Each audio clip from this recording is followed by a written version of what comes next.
Hi పిల్లలు, అమ్మమ్మ కథలకు స్వాగతం. ఈరోజు మనం భూతమూర్ఖుడు అనే ఒక కథ చెప్పుకుందాం. ఇదేంటంటే రచించింది అప్పారావు గారు అన్నమాట. ఈ కథ రచించింది. అయితే ఇది అనగనగా ఒక గ్రామంలో వడ్రంగి పని చేసుకునే ఒక యువకుడు ఉన్నాడనమాట. అతని పేరు గణపతి. వాడికి కొంచెంగా చదువచ్చు, కానీ వాడికి ఏం పెద్దగా ఆస్తిపాస్తులు ఏమీ లేవన్నమాట. కష్టపడి వాడు ఆ వడ్రంగి పని చేసుకుంటూ తన పొట్ట పోషించుకుంటూ ఉండేవాడు అనమాట. వాడికి ఒక ముసలి తల్లి కూడా ఉంది. ఆమె కూడా అతని దగ్గరే ఉంటూ ఉండేదన్నమాట. అలా అతను రోజు వడ్రంగి పని చేసుకుంటూ ఆ వచ్చిన డబ్బులతో వాళ్ళిద్దరూ ఏదో కాలక్షేపం చేసుకుంటూ ఉండేవారు అనమాట. అయితే ఇలా ఉండగా ఒకసారి ఏమవుతుంది, వాళ్ళ ఈ గణపతి యొక్క దాయాదులు అంటే వాళ్ళ యొక్క వంశస్థులు ఎవరో చనిపోతారనమాట. ఆ చనిపోయిన ఆయనకి పిల్లలు ఎవ్వరూ లేరు. అందుకని అతనికి ఉన్న ఆస్తి ఈ గణపతికి వస్తుందన్నమాట.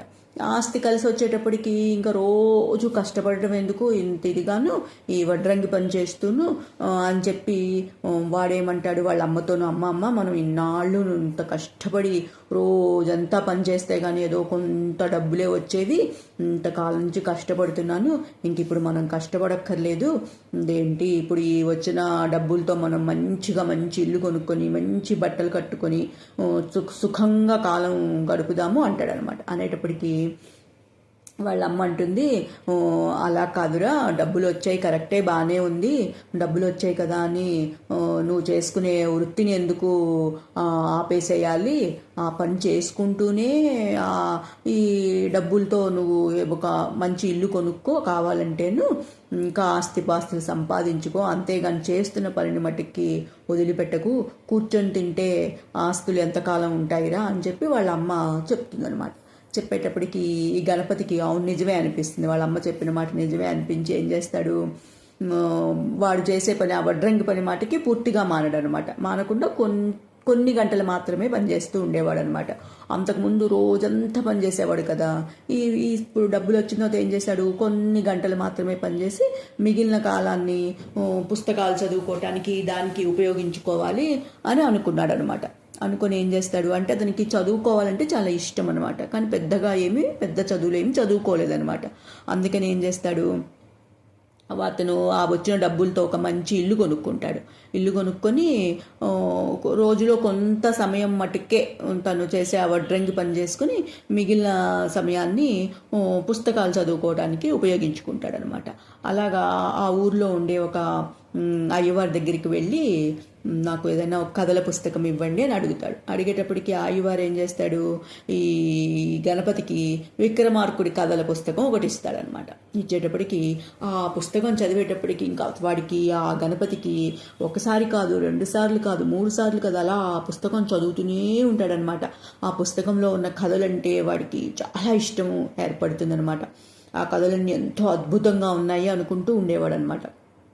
అంతేకాకుండా వాడికి ఆ పుస్తకం చదివేటప్పటికి ఈ భూతాలు బేతాలతో స్నేహం చేయాలని వాడికి కూడా అనిపిస్తుంది.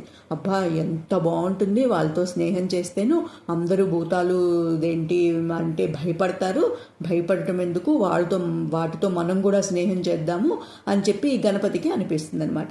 అనిపించి ఏం చేస్తాడు, ఎలా అయినా సరే మనం ఈ భూతాలతో పరిచయాన్ని పెంచుకోవాలి అని చెప్పి కనిపించిన ప్రతి వాళ్ళని నువ్వు భూతాలను చూసావా అని అడగటం మొదలు పెడతాడు అనమాట. అంటే ఎట్లా అయినా సరే ఎవరైనా భూతాలు తెలిసాయి అని చెప్తే, తెలుసు మాకు అని చెప్తే ఆ భూతాలతో స్నేహం చేయాలి అని చెప్పి వాడికి కోరిక అనమాట.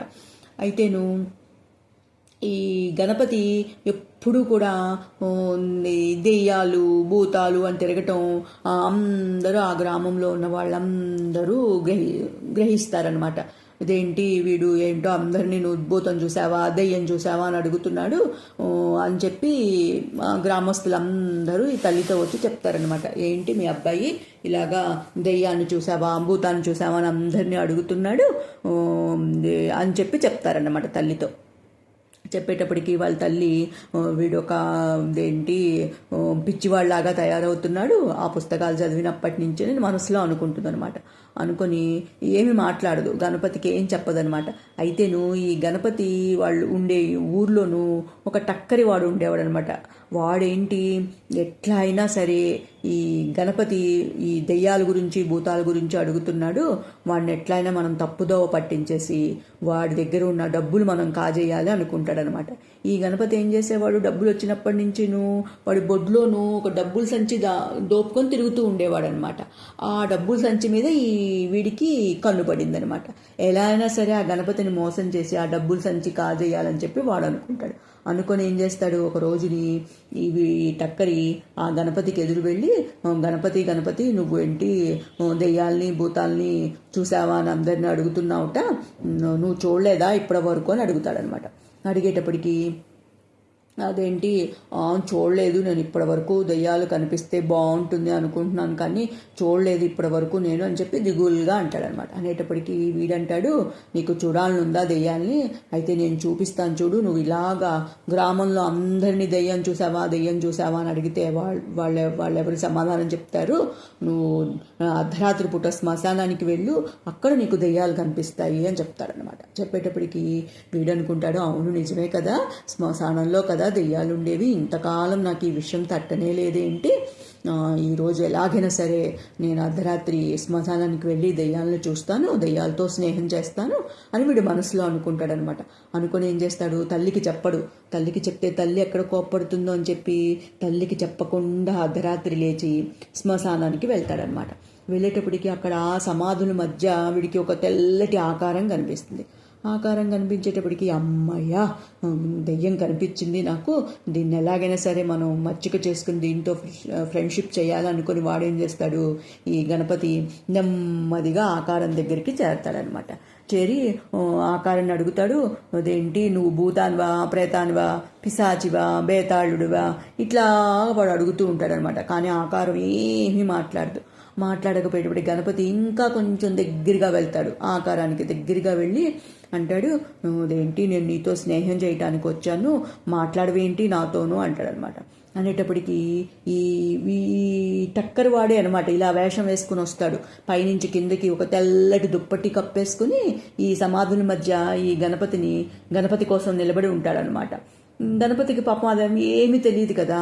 వాడు అక్కడికి దగ్గరికి రాగానే వీడేం చేస్తాడు, ఈ టక్కరి వాడి మీద ఉన్న దుప్పటి తీసి ఈ గణపతి మొహం మీద కప్పేస్తాడనమాట. కప్పేసేసి వాడి మొలలో దోచుకున్న ఈ డబ్బులు సంచి ఉంటుంది కదా, ఆ సంచి గుంజుకొని ఒక్కటే పరుగు పారిపోతాడనమాట అక్కడి నుంచి. ఈ గణపతి పాపం ఏం చేస్తాడు, తన డబ్బులు సంచిపోయిందని మాత్రం విచారించకుండా దెయ్యాన్ని చూశానని ఆనందంగా ఇంటికి తిరిగి వస్తాడనమాట. ఇంటికి తిరిగి వచ్చి మొన్నాడు వాళ్ళ అమ్మతో చెప్తాడు, అమ్మ రాత్రి నాకు దెయ్యం కనిపించింది, ఇదిగో దాని బట్ట, దాన్ని ఏమార్చి తెచ్చేశాను, అయితే ఆ గొడవలో నా డబ్బులు సంచిపోయిందమ్మా అంటాడనమాట. వీడేం చేస్తాడు, ఆ టక్కరి తొడుక్కున్న షర్టులోంచో పంచిలోంచో ఒక బట్ట ముక్క లాక్కొని వస్తాడనమాట. ఆ తోపులాటలో వాడి డబ్బులు సంచి పోయింది, అయినా కూడా వాడికి ఏం విచారం లేదు, దెయ్యాన్ని చూశానని ఆనందం అనమాట. కానీ గణపతికి తెలుసు, ఈ గణపతి తల్లికి తెలుసు నిజంగా ఏం జరిగిందో. వాడు చెప్పిన దాన్ని బట్టి ఈ గణపతి తల్లికి అర్థమైంది. కానీ నిజం చెప్తే పాపం పిల్లవాడు ఎక్కడ నొచ్చుకుంటాడో, విడివిగా దెయ్యం భూతం అనుకుంటూ పిచ్చివాడిలాగా తయారయ్యాడు. ఏదో దెయ్యం కనిపించింది ఆనందంగా ఉన్నాళ్లే అనుకొని ఆవిడేం చెప్తుంది, ఓరే దెయ్యం కనిపిస్తే ఎవరైనా బట్టలు ఎత్తుకొచ్చేస్తారా, దాని బట్టలు చింపుకొని తీసుకొస్తారా ఏంటి, దాన్ని ఈడ్చిపెట్టి 1-4-5 తగిలించాలి, కొడితే అప్పుడు నీతో అది స్నేహం చేస్తుంది అని చెప్తుందనమాట. చెప్పేటప్పటికి గణపతి అనుకుంటాడు, అవును నిజమేను, దాంతో స్నేహం చేయాలంటే దాన్ని మనం లొంగ తీసుకోవాలంటే దాన్ని మనం కొట్టాలి అని చెప్పి వీడు మనసులో అనుకొని మొన్నాడు ఏం చేస్తాడు, మళ్ళీ శ్మశానానికి వెళ్తాడు. శ్మశానానికి వెళ్ళేప్పటికీ ఆ రోజు ఇంకా బాగా చీకటిగా ఉంటుందన్నమాట. మబ్బులు పట్టి మరీ చాలా చీకటిగా ఉంటుందన్నమాట. ఆ చీకట్లో వాడికి ఒక దెయ్యం నిటారుగా నిలబడి ఉన్నట్లు వాడికి కనిపిస్తుంది అనమాట. కనిపించేటప్పటికి వాడు ఏం చేస్తాడు, ఆ దెయ్యమే అక్కడ నిలబడింది అనుకొని దాని దగ్గరగా వెళ్ళి, వాళ్ళ అమ్మ కొట్టమంది కదా, అందుకని ఈసారి దెయ్యాన్ని ఏం పలకరించకుండా వాడి గట్టిగా వాడి పిడికిళ్ళు బిగించి ఆ దెయ్యాన్ని కొట్టడం మొదలు పెడతాడనమాట.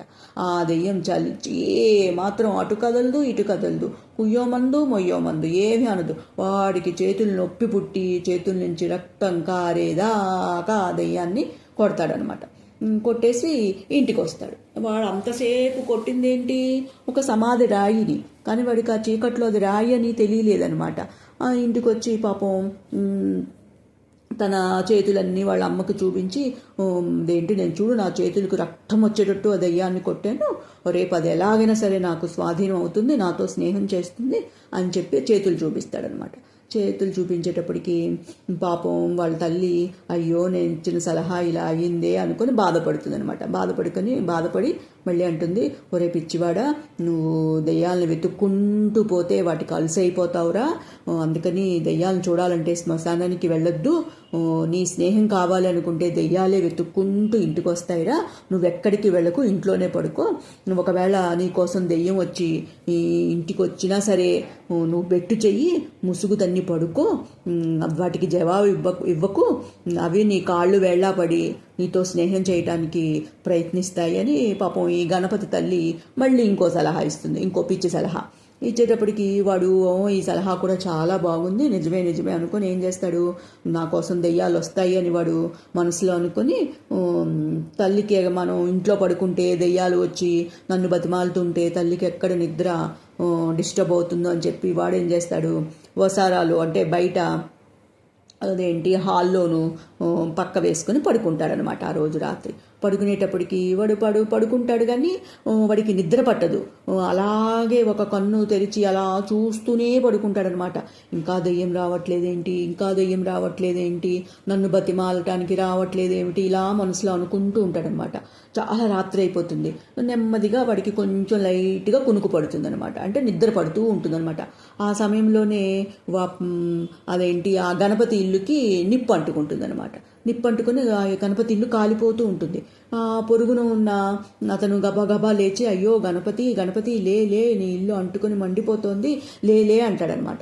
అనేటప్పటికీ గణపతి నిద్ర మత్తులో ఉంటాడు కదా, కొంచెం కళ్ళు తెరిచి చూస్తాడు, కానీ పక్కన మనిషే వచ్చాడు, మన పక్క ఇంట్లో ఉండేవాడే అని చెప్పి ఆ నిద్ర మత్తులో వాడు గుర్తించలేకపోతాడనమాట.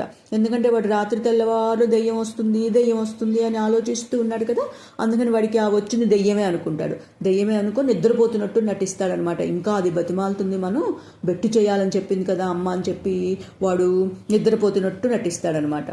ఈ పక్కింటి అతను ఎంతసేపో లేపుతాడు, ఒరే కొంప కాలిపోతుందిరా, ఇల్లు కాలిపోతుందిరా, లేవరా, ఇల్లు కాలిపోతుందని లేపుతున్నా లేవమేమిట్రా, అంత మొద్దు నిద్రపోతావేమిట్రా అని చెప్పి తిడుతూ ఉంటాడనమాట. అయినా సరే ఈ గణపతి లేవకుండా గురక పెడుతున్నట్టు యాక్ట్ చేస్తూ ఉంటాడనమాట. అయితే ఇంకా ఈ పక్కనున్న వాడికి బాగా కోపం వస్తుంది, సరే నీ ఇష్టం, నీ కొంప, నీ ఇష్టం, నువ్వు ఇలాగే ఉన్నావంటే నువ్వు కూడా కాలిపోతావు, ఇందులో నేను చేసేది ఏమీ లేదు అని చెప్పి ఆ పక్కనున్న అతను వెళ్ళిపోతాడనమాట. అంతలో తల్లికి మెలకు వస్తుంది, గణపతి తల్లికి, అయ్యో ఇల్లంతా అంటుకుపోతుంది, ఆ వేడికి ఆవిడికి మెలకు వస్తుంది అనమాట. మెలకు వచ్చి గబగబా లేచి బయటకు వచ్చి, ఒరే లేవరా గణపతి, ఇల్లు కాలిపోతుందిరా అని చెప్పి గట్టిగా కేకలు పెడుతుంది అనమాట. అప్పుడు వాళ్ళ అమ్మ మాటలు విని వాడు గబగబా లేచి చూసేసరికి ఏముంది, సగం ఇల్లు పైనే తగలబడిపోతుందనమాట. ఈ డబ్బులు సంచి పోయింది, ఇల్లు సగం పైన కాలిపోయింది. వాడు మళ్ళీ పూర్వం ఫస్ట్ ఏ స్టేజ్లో ఉన్నాడో అదే స్థితికి మళ్ళీ తిరిగి వస్తాడనమాట. ఆ స్థలంలోనే వాడు ఒక చిన్న గుడిసి వేసుకుని మళ్ళీ కష్టపడి, వాడి వృత్తి వడ్రంగ పని చేసే పని ఉంది కదా, అలా కష్టపడి మళ్ళీ అంత 24 గంటలు కష్టపడి వాళ్ళ అమ్మ వాడు ఇద్దరూ కూడా ఏదో కాలక్షేపం చేస్తూ వాళ్ళ పొట్ట పోసుకుంటూ ఉంటారన్నమాట. అందుకనే మనం పుస్తకాలు చదవాలి, కానీ ఆ పుస్తకాలు చదివిన కథలన్నీ నిజ జీవితంలోనే జరిగిపోతాయి, నిజ జీవితంలోనే ఇలాగే జరుగుతుంది అని ఊహించుకొని అలాగా మన ప్రయత్నాలు ఇలాంటి పిచ్చి ప్రయత్నాలు మట్టుకే చేయకూడదు అనమాట.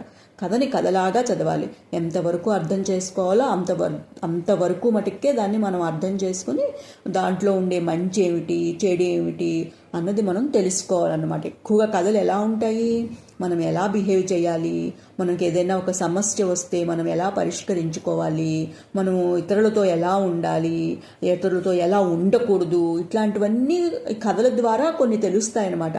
అవి మటుకే తెలుసుకోవాలి, అంతేగాని మూర్ఖంగా ఉన్న వాటిని, లేకపోతే ఇట్లాంటి దెయ్యాలు భూతాలు అన్నీ ఉన్న వాటిని, అట్లాంటి వాటన్నింటినీ మనం చూడాలి, అవి మనం చెయ్యాలి అట్లా అని మనం అనుకోకూడదనమాట. కథని కథలాగానే తీసుకోవాలి.